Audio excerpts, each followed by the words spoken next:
My dad is crying because he wants to live with me after everything is done to me. Plus update. I, 26 female, have dealt with a lot from my alcoholic dad. Growing up, he was never mean to me, but never really a father. He worked overnight and slept all day. His drinking got worse when I was 16 and continued to decline. When I was 18, he lost his job and chose to drink with his friends instead of finding a new one. I have 3 older sisters who were already moved out when this happened, so it was just me and my mom living there. Electricity would get turned off, water shut off.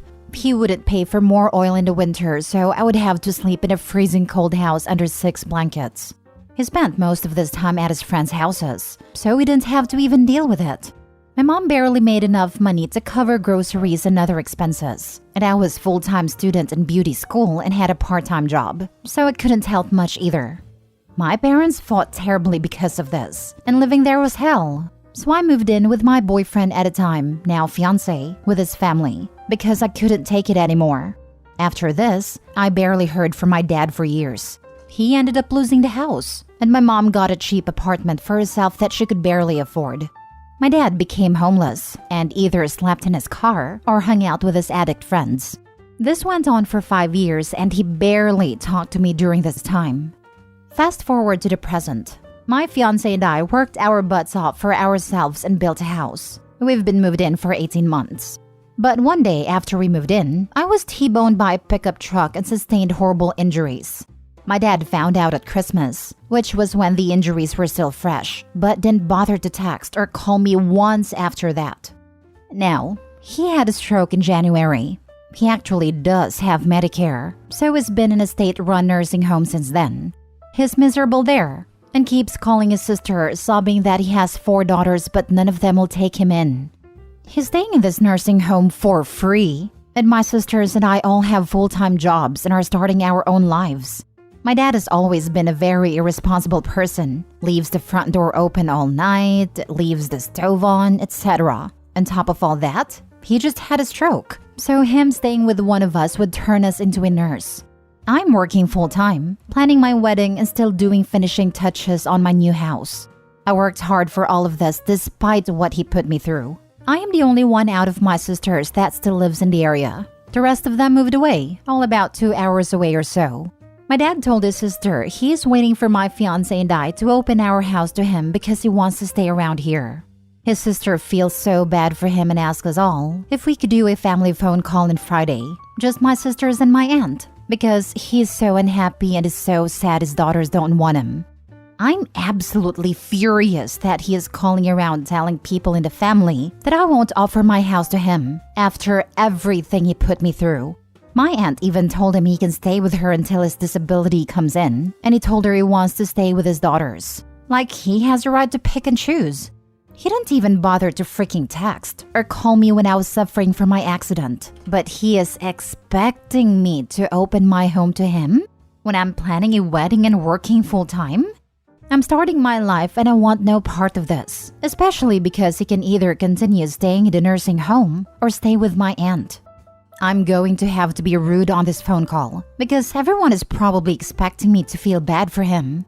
I don't. He did this all to himself. He chose to stop working. He chose to give up on parenting when I still needed him. He chose to not be involved in my life. Now you're going to make me feel guilty for not opening my home to you? Side note, I've even been going to the nursing home once a week to get his dirty clothes and do them for him, despite all the anger I've had towards him all these years. I'm about to stop doing that too. They can do his laundry in the nursing home. Now for the top comments before reading the update. First, congratulations and best wishes to you and your fiancé. Second, I'm very sorry that you're going through all of that. But you absolutely have every right to refuse to give in to his manipulation, guilt-tripping, and other nonsense. If other family members are very worried about him, well then they can move him in with them. Thank you. I agree. I told my fiancé that I think he wants me to offer our home so he can tell himself he didn't fail as a father and that his kids still love him. I of course feel awful for him and I wish him the best, but I'm not in a position financially or mentally to handle him, especially knowing he has other options. I just find it so selfish. I'm a very people-pleasing person and it's very difficult for me to stand up for myself. So you can imagine how stressed I am over all of this. But I'm forcing myself to stay strong. Best way to get over that people-pleasing urge, which has been programmed into us by our parents by the way, is to pretend you're reading your post from the point of view of someone else. So, reread your post as if one of us has written it, or your friend who was asking for advice. What does your gut tell you? I got as far as he's in a state-run nursing home but he is miserable in there, and keeps calling his sister, sobbing that he has 4 daughters. Before I said out loud, oh hell no. He doesn't have 4 daughters. He forfeited you and your sisters when he chose drink over parenting, when he chose to neglect you, when he couldn't even be bothered to contact you after your terrible accident. You owe him nothing. He provided the sperm and that's it.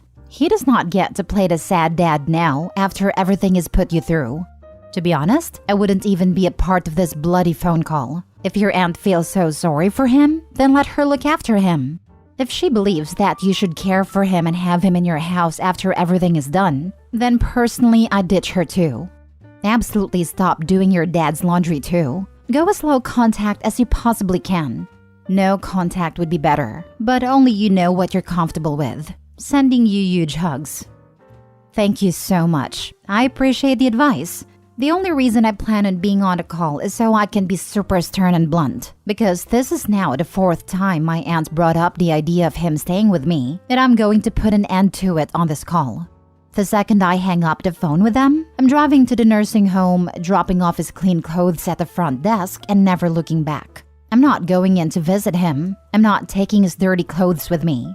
I'm going to get right back in my car, block his number, and go home. All you have done is grow up, move out, and make your own life of your own choosing. This is what emotionally healthy parents want their children to do. This is what I had to keep reminding myself of when my parents tried to get me to move back to my hometown. They didn't need me, but thought I owed them my company, the company of my children, and future old age care. You don't owe your father anything. Thank you. I agree. It's funny how he thinks he can be out of my life for years and then try to come back in when he needs something. I'm glad you were able to stay strong to your parents.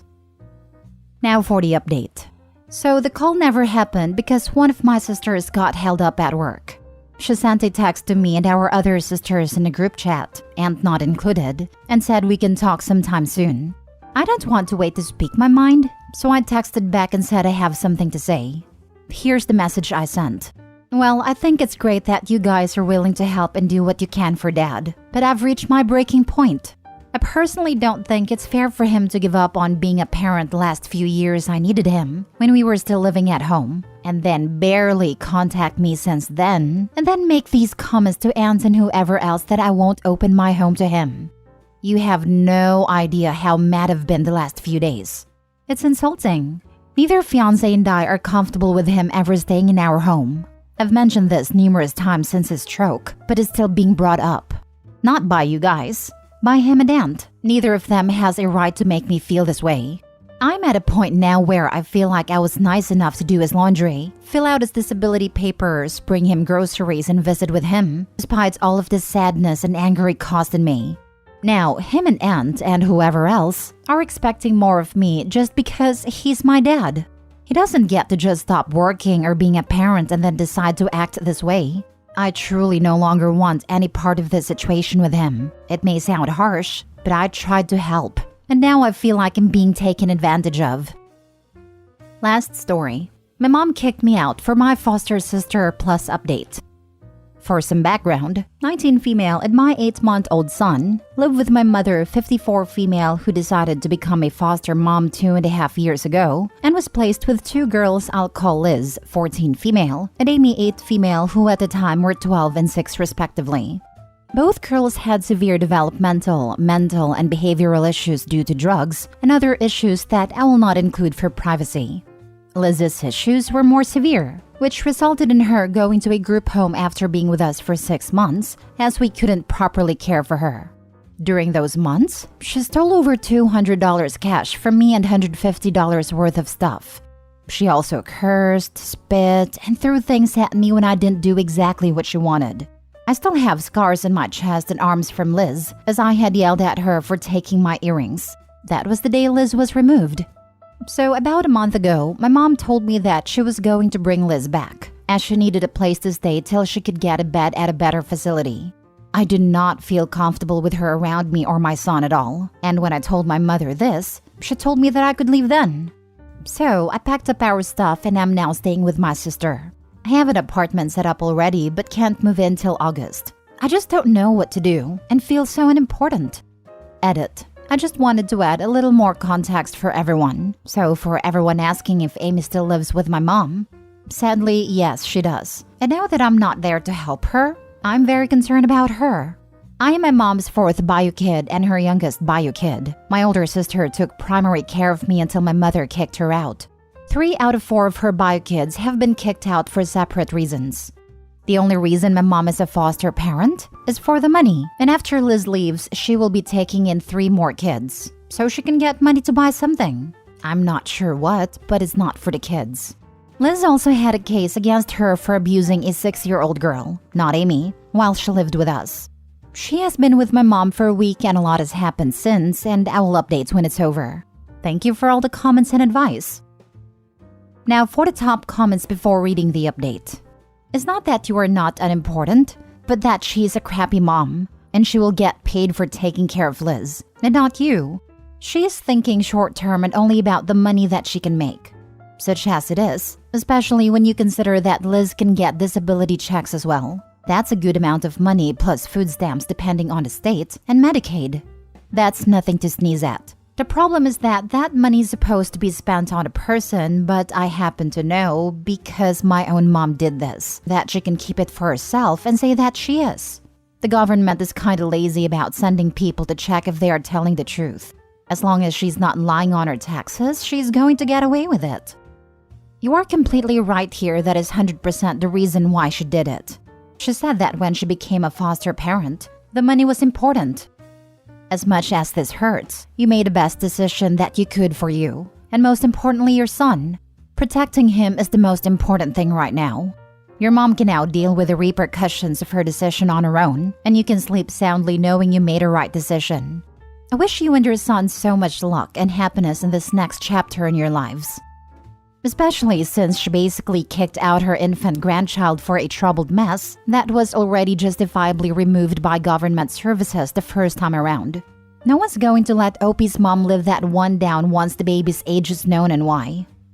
Troubled messes come with bigger checks. Former foster kid here. Can also confirm as someone who once wrote the checks for foster families at an organization I worked.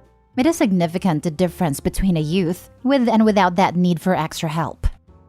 My sister used to purposely take in little tyrants. You know, the ones that bite people and need therapy 4 times a week. She was getting tons of money. They also get more for infants and toddlers.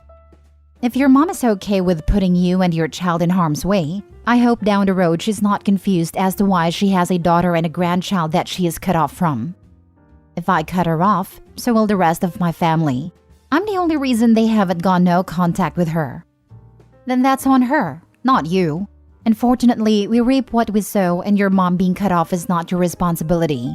I feel for you, I really do. But you'd be sacrificing yourself and your sanity so she can continue to mistreat you. Now for the update. Liz was officially and permanently removed from my mom's care and will not be allowed to stay in foster homes with any kids. She's a child, and I don't take joy in her life getting harder, but I'm relieved for the safety of Amy, who is still with my mom. So for a full description of what led to this, about 2 days after she returned to the house, she got mad at Amy and took a handful of Aleve, painkiller.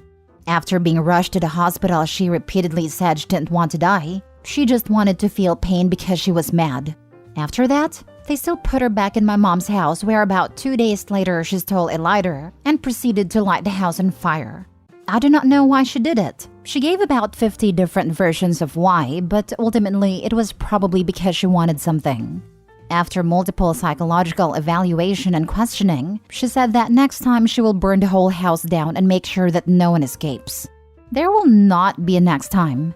On a different note, I will not be cutting off my mom until she no longer has kids in her house. I will, however, be going low contact. For everyone telling me to report her, she told her caseworker exactly why she wants more fosters, and the caseworker proceeded to find her a 17 female, 12 male, and 6 female. And in the caseworker's words, the 17-year-old will take care of the other 2, plus Amy. They will be placed next month. The system is so hugely screwed, I'm not quite sure what to do. Thank you for the advice, support, and even the criticism. It gave me a great laugh. Sorry I didn't update sooner. I didn't know what was happening until 9 last night, and I was working.